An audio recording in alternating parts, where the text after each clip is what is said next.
নমস্কার, এক্সপ্রেস মিডিয়াতে আপনাদেরকে স্বাগত। আজকের আমরা যে বিষয়টি নিয়ে আলোচনা করব সেটা সত্যিই একটা অবিশ্বাস্য বিষয়। কারণ এইরকম একটা টপিক যে কোনো প্রতিবেদন হতে পারে এরকম একটা টপিক নিয়ে সত্যিই এটা বিশ্বাস করা যায় না। আমাদের সাথে আছেন বিশিষ্ট এবং বরিষ্ঠ ভারতীয় সাংবাদিক মনোজ দাস মহাশয়।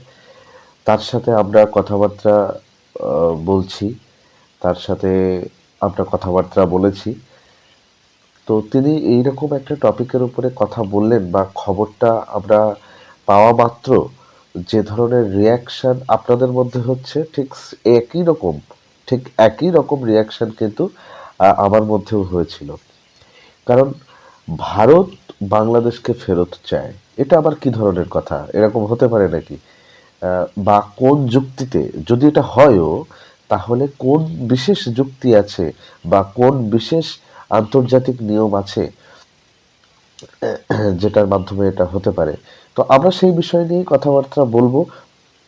আমি আগেই বলে রাখি যে এই বিষয়টা নিয়ে যখন আমি প্রথম আমার দৃষ্টিগোচরে এলো তখন বা প্রথম যখন আমি জানতে পারলাম তখন আমারও বিশ্বাস হয়নি, আমিও বিশ্বাস করতে পারিনি। কিন্তু বাংলাদেশের যে পরিস্থিতি ক্রমশ যেদিকে এগিয়ে চলেছে তার উপরে ভিত্তি করে বর্তমানে ভারতের যে অবস্থান এবং ভারত সরকার যে সিদ্ধান্ত নিতে চলেছে বা ভারতের যে পদক্ষেপগুলি বাংলাদেশের উপরে হতে চলেছে সেগুলো কিছুটা এইরকমই, যে ভারত বাংলাদেশকে চায়। বিশিষ্ট এবং বরিষ্ঠ ভারতীয় সাংবাদিক মনোজ দাসের কাছ থেকে শুনব যে কি বিশেষ নিয়ম আছে বা কি বিশেষ পদ্ধতি আছে যে পদ্ধতির মাধ্যমে ভারত বাংলাদেশকে পেতে পারে। বেশ বুঝতে পারছি এই প্রতিবেদনের শিরোনাম দেখে চমকে গেছেন আপনি।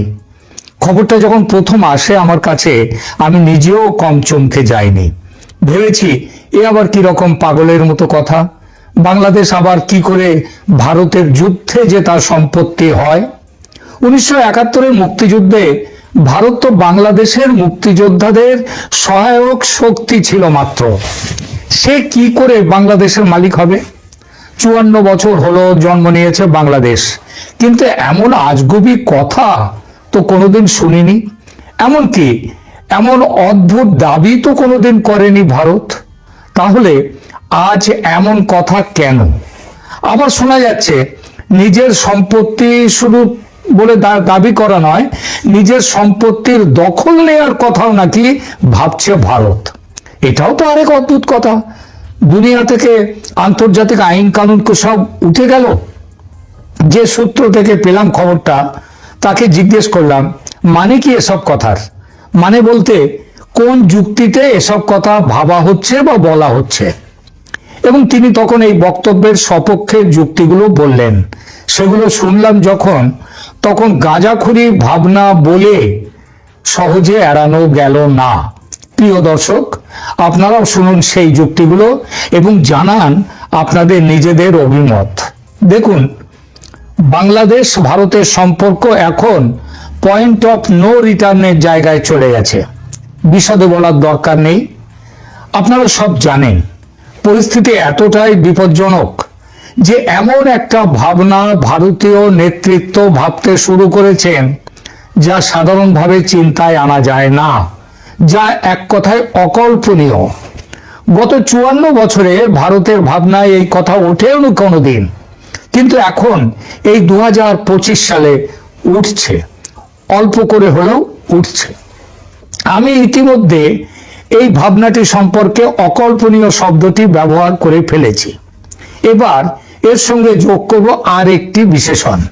সেটা হলো ভারতের বর্তমান ভাবনায় বাংলাদেশ নিয়ে যে বিষয়টি এসেছে সেটা যদি কার্যক্ষেত্রে বাস্তবায়িত হয়, অর্থাৎ ভাবনাটা যদি কাজে রূপান্তরিত হয় শেষ পর্যন্ত, তাহলে এটা হবে বিশ্ব রাজনীতিতে একটি পারমাণবিক বোমার বিস্ফোরণের মতো।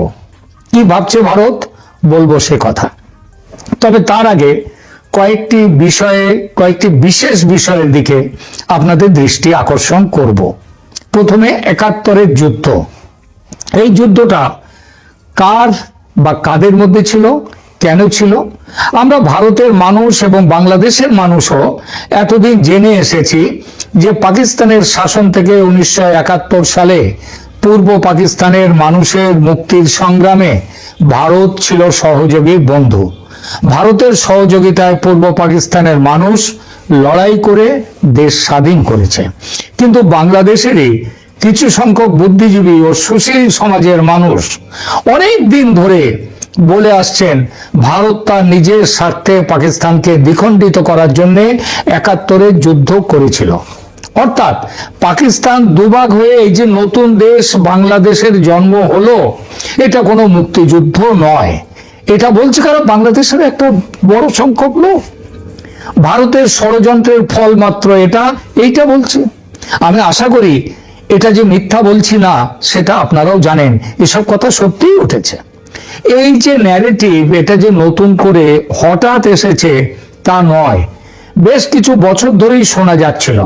এমনকি সেই 71-এও জামায়াতি ইসলামীরা বলতো এ কথা, সেই জন্যই তো তারা পাকিস্তানিদের সহযোগী রাজাকার হয়ে গেছিল। তবে সেটা বলতো তারা তখন ছোট আকারে, কারণ জামাত বড় শক্তি ছিল না তখন। আর সরকারিভাবেও এই ন্যারেটিভ গড়ে ওঠেনি কখনো, সে বিএনপির আমলেও ওঠেনি বা হোসেন মোহাম্মদ এরশাদের আমলেও ওঠেনি, কিংবা জিয়াউর রহমানের সময়ও ওঠেনি। তা একেবারেই যা উঠেছিল সেটা একেবারেই বেসরকারি স্তরে। কিন্তু গত বছরের জুলাই অভ্যুত্থানের পর থেকে এই ন্যারেটিভ, তার যেমন অনুগামীর সংখ্যা, এই ন্যারেটিভ সমর্থকের সংখ্যা বেড়ে গেছে, তেমনি এই ন্যারেটিভ সরকারি হয়ে গেছে।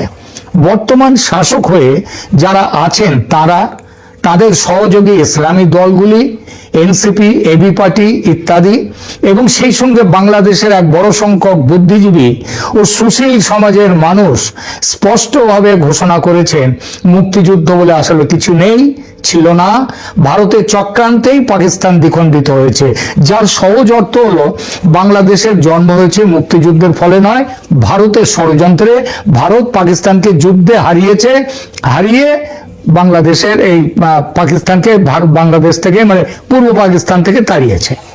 এই কারণে রিসেট বাটন পুশ করে মুক্তিযুদ্ধ মুছে ফেলার কসম খেয়েছেন সরকারের প্রধান মোহাম্মদ ইউনূস স্বয়ং, এবং তার সঙ্গে আছে যে দলগুলি তারাও।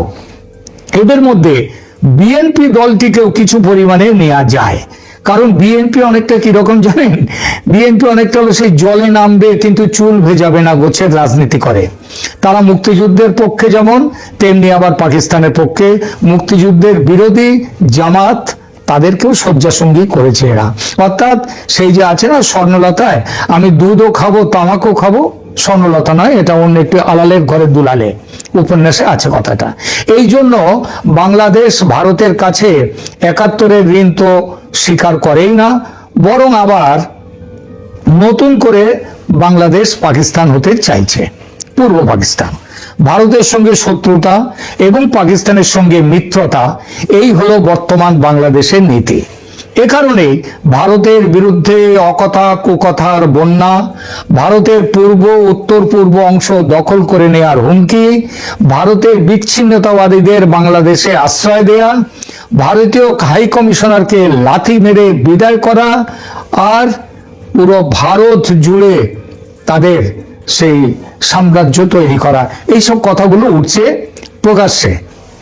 এসব কথা যে শুধু নাবালকরা বলছে তা নয়, অবসরপ্রাপ্ত সেনাকর্তারা সমেত বাংলাদেশ অন্তর্বর্তী সরকারের উপদেষ্টারা, এমনকি স্বয়ং প্রধান উপদেষ্টা নোবেলজয়ী ডক্টর মোহাম্মদ ইউনূস পর্যন্ত একই কথা বলছেন, ভাষার কিঞ্চিত বদল ঘটিয়ে।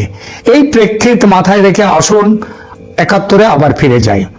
যুদ্ধ হয়েছিল ভারত ও পাকিস্তান এই দুই দেশের মধ্যে। 1971-এর 16 ডিসেম্বর পাক বাহিনী আত্মসমর্পণ করেছিল যুদ্ধে পরাজিত হয়ে। নিয়াজির নেতৃত্বে পাকিস্তান 93,000 সেনা সমেত বশ্যতা স্বীকার করে ভারতের জগজিৎ সিং অরোরার বাহিনীর কাছে একটি শান্তি চুক্তির মাধ্যমে। এই চুক্তির স্বাক্ষরের সময় সেখানে কিংবা কাছে পিঠে কোথাও কি মুক্তিযোদ্ধাদের কোনো নেতাকে দেখেছেন, কোনো সেনানীকে দেখেছেন? না। কারণ পাকিস্তানি জেনারেল নিয়াজি বলেছিলেন, আমরা ওই পূর্ব পাকিস্তানে যারা পাকিস্তানের বিরুদ্ধে করছে, লড়াই ঘোষণা করেছে, আমরা তাদের কাছে হারিনি, আমরা হেরে গেছি ভারতের সেনার কাছে। বশ্যতা স্বীকার করব ভারতের সেনার কাছে, ভারতের কাছে। মুক্তিযোদ্ধা নামক অশিক্ষিত অপেশাদার কোন সৈনিকের কাছে পাকিস্তানি পেশাদার সৈনিক আত্মসমর্পণ করবে না। এই কারণেই আত্মসমর্পণের অনুষ্ঠানে শুধুই ছিলেন ভারতীয় সেনানায়ক। এর থেকে এই সিদ্ধান্তে আসা নিশ্চয়ই ভুল হবে না যে ৭১-এ পরাজিত পাকিস্তানি সেনা সারেন্ডার করেছিল ভারতীয় সেনার কাছে এবং পাকিস্তানের অন্তর্ভুক্ত যে পূর্ব পাকিস্তান সেটাকে তুলে দিয়েছিল ভারতের কাছে, কোনো মুক্তি বাহিনীর কাছে নয়, কোনো মুক্তিযোদ্ধার কাছে নয়। যুদ্ধের নিয়ম অনুসারে বিজয়ী পক্ষের দখলে চলে আসে পরাজিতের সমস্ত সম্পত্তি। এর অর্থ পূর্ব পাকিস্তান, যা কিনা বর্তমানের বাংলাদেশ, তার আসল মালিকানা ৭১-এর ১৬ই ডিসেম্বর এসে গিয়েছিল ভারতের হাতে। ভারত সেটা পরে দিয়েছিল বঙ্গবন্ধু মুজিবুর রহমানের জিম্মায়। বন্ধুত্বের নিদর্শন। ভুল বললে শুধরে দেবেন, তবে ভদ্র ভাষায়। যদি রাগ হয় আমার কথা শুনে, তাহলে আমাকে গালি না দিয়ে গালি দেবেন তাদের, যাদের জন্য বাংলাদেশের জন্মের ৫৪ বছর পর ভারত এসব কথা ভাবতে বাধ্য হচ্ছে এবং আমরা এই কথাগুলো বলছি। ৭১-এ ১৬,০০০ ভারতীয় সেনার আত্মবলিদানে কয়েক হাজার কোটি টাকা খরচ করে পাকিস্তানকে যুদ্ধে পর্যুদস্ত করে ভারত জিতে নিয়েছিল যে ভূখণ্ড, পৃথিবীর অন্য বহু দেশের মতো সেই ভূখণ্ড জোর করে দখল করে রাখেনি। অন্যরা যা করেছে। ভারত একটি সুভদ্র দেশ বলে এত আত্মত্যাগের বিনিময়ে অর্জিত জয়ের প্রাপ্তি নিজের দখলে রাখেনি। কিন্তু বর্তমান অবস্থার প্রেক্ষিতে ভারতকে ভাবতে হচ্ছে সেদিনের জয় করা ভূখণ্ডকে আবার নিজের দখলে নেবে কি না। এটা যেমন ভারতের নিজের সুরক্ষার জন্য জরুরি, তার চেয়ে বেশি জরুরি বাংলাদেশের সাধারণ শান্তিপ্রিয় মানুষের জন্য। কি বললেন? সারা পৃথিবী জুড়ে ছিছি করবে সবাই, ভারতের সমালোচনা করবে, জাতিসংঘের সনদ এবং আন্তর্জাতিক কানুন অনুযায়ী এটা ঘোর বেআইনি, এইটা বলছেন, ঠিক, খুব ঠিক কথা বলছেন। কিন্তু বাস্তবে বহু বহু এরকম উদাহরণ আছে যেখানে যুদ্ধ জয়ের পর অধিকৃত ভূখণ্ড ছেড়ে চলে যায়নি, এমন বহু দেশ আছে এই বিংশ শতাব্দীতেও। একটা ছোট্ট তালিকা দু কথায় দিচ্ছি, শুনুন। রাশিয়া এবং ইউক্রেন, যেটা এখন চলছে, এটি বর্তমান বিশ্বের সবচেয়ে আলোচিত উদাহরণ। ২০১৪ সালে রাশিয়া ইউক্রেনের ক্রিমিয়া দখল করে নিয়েছিল এবং রাশিয়ার মূল ভূখণ্ডের সঙ্গে যুক্ত করে নিয়েছিল। আন্তর্জাতিক সম্প্রদায়ের বড় অংশ একে অবৈধ বলে গণ্য করে। তারপরেও দেখুন, ২০২২ সালে পূর্ণমাত্রা আক্রমণের পর রাশিয়া ইউক্রেনের একটা বিরাট অংশ দখল করে নিয়েছে।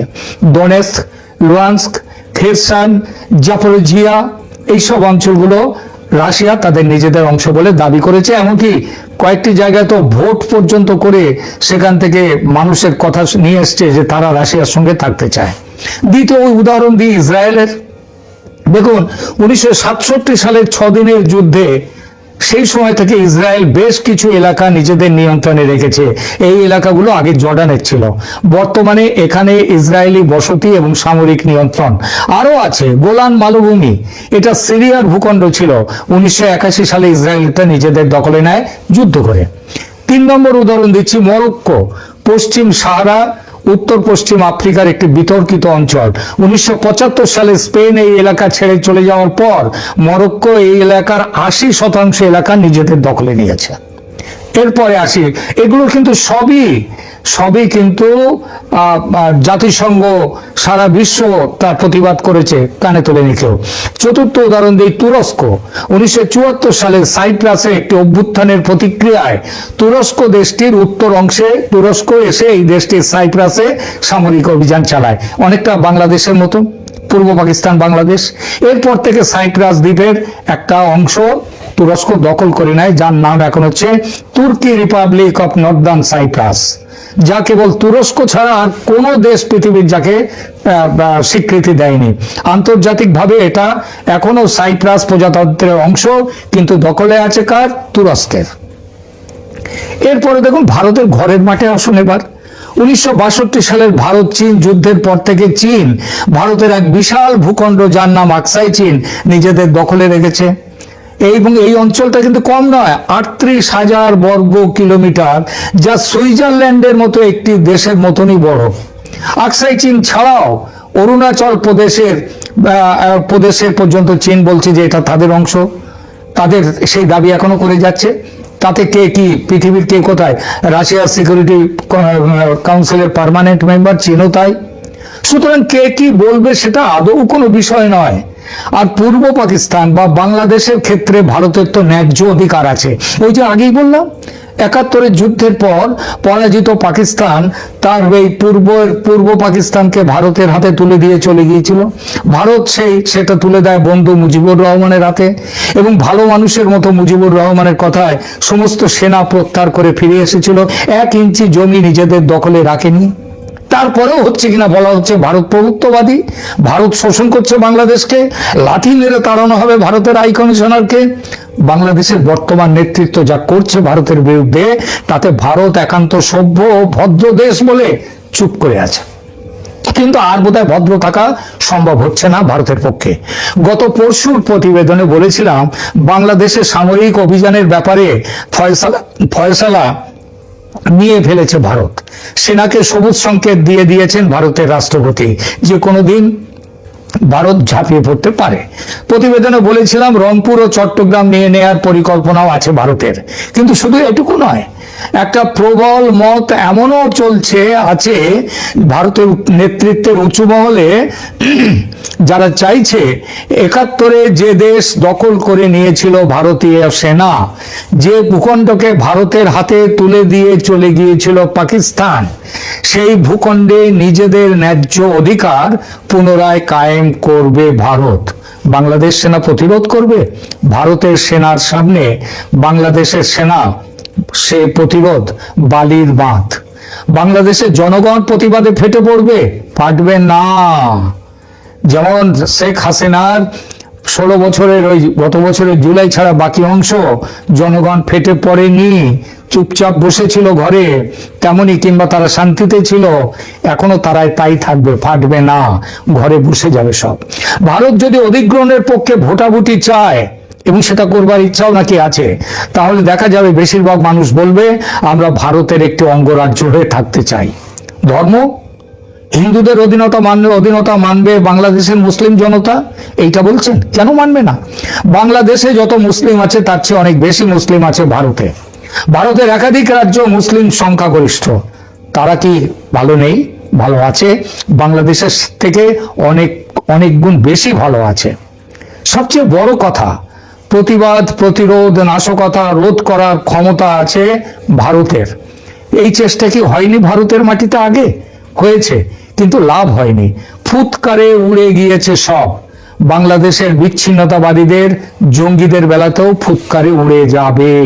কিন্তু যে শত্রুতা নিয়ে ভারতের পেটের মধ্যে থাকা বাংলাদেশ আর চলছে, সেটা আর থাকবে না।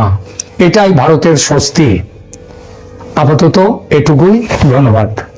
তাহলে বুঝতেই পারছেন কি পরিস্থিতি হতে চলেছে আগামী দিনে। প্রধান উপদেষ্টা থেকে শুরু করে একেবারে নিচুতলার লোক, যত ধরনের কথা বলা যায়, বাংলাদেশ থেকে ভারতীয় হাই কমিশনারকে মানে লাথি মেরে সরিয়ে দেবে, মানে ভারতকে টুকরো টুকরো করে দেবে, মানে কত কথা, মানে সে এমন কোনো খারাপ শব্দ নেই যেটা ভারতের বিরুদ্ধে ব্যবহার করা হচ্ছে না বাংলাদেশের মাটি থেকে এই মুহূর্তে। তো যাই হোক, আপনারা শুনলেন, আপনারা বুঝলেন বিষয়টা। আশা করি আপনারা আন্দাজ করতে পারছেন আগামী অদূর ভবিষ্যতে কি হতে চলেছে, এবং হয়তো আমরা আরও একটা অঙ্গরাজ্য পেতে চলেছি। তো হোপ ফর দ্য বেস্ট, দেখা যাক কি হয়। ভালো থাকবেন সকলে, ধন্যবাদ।